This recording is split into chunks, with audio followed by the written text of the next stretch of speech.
I love the idea of telling stories. If somebody tells you a fairy story and you think, oh, I know that fairy story. But then if the different elements come into that story, it will make you look at it in a different way. And so you begin to investigate how those things all relate in a different way.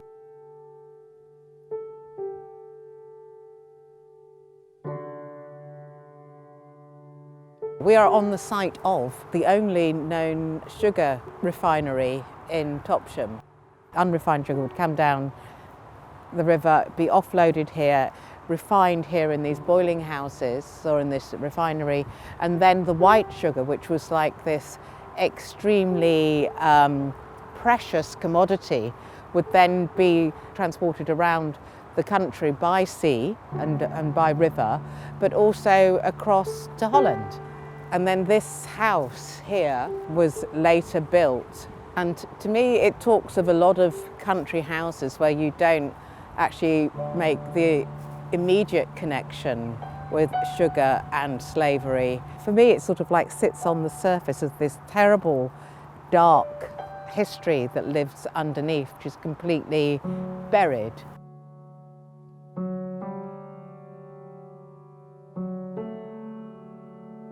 This is physical evidence for sugar refining in Exeter.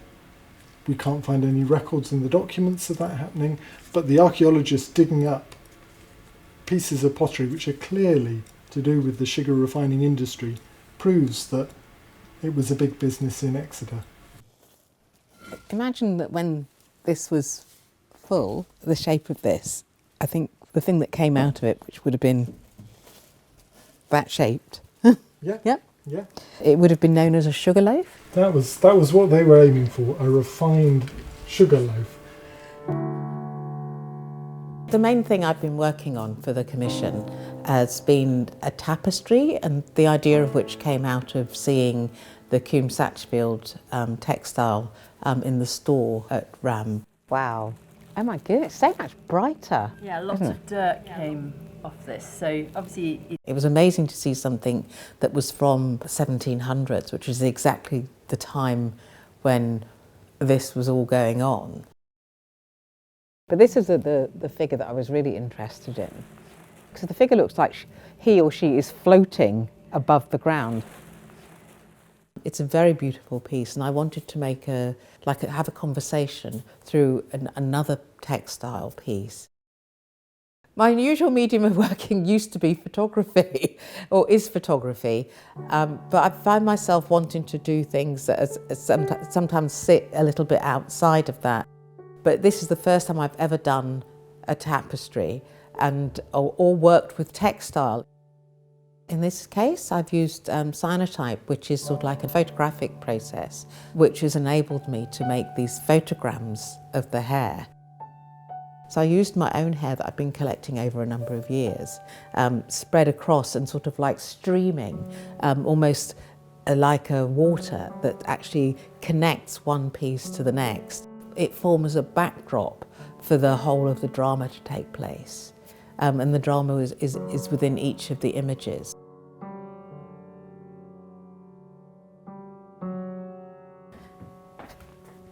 So the sorts of images that I brought together are sort of like images of the houses, which are in Devon, along with images from the Caribbean of people loading the hogsheads of sugar onto the docks. And then down here, sort of like the bottom end of the sugar production, so putting it into those cones and the jars. Down the side are these images of people in slave restraints to prevent the enslaved person from drinking or eating any of the sugar cane. And then next to those are the images of sugar shakers, which are silver sugar shakers, which I've based on ones in the collection at RAMM, which are sort of like, I suppose, objects of refinement and culture.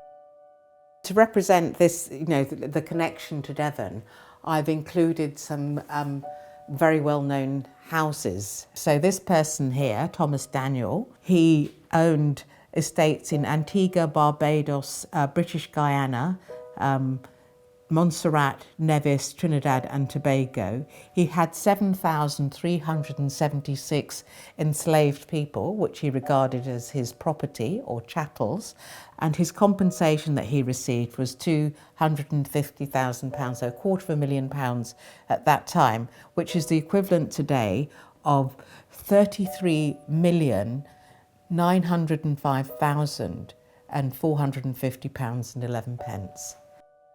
Compensation was given by the British government on the abolition of slavery for the loss of property, being the loss of their property as enslaved people. The money that they received they actually put into different forms of industry here in the UK, and it accounts for the wealth of so many places across the UK, including London. The images are embroidered into the fabric of the cloth. I've chosen to have them machine embroidered because it talks about the idea of industry, which I think is really important. Bringing all of these images together tells both sides of the story from both sides of the Atlantic. It's about bringing both sides of those histories together, which often are divorced. The second piece of work that's in the exhibition is a series of 5 photographs of people that have been or are descended from the enslaved of the Caribbean.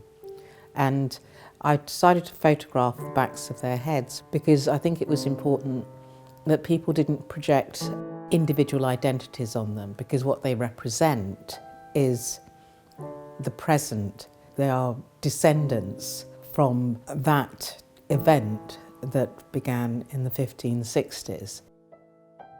The framing of each of these images relates to one of the images that's in the Textile, which is from a painting by Carl Holsoy, which is of his wife reading a letter. And I decided, rather than to have them read a letter, that I would get them to read a book.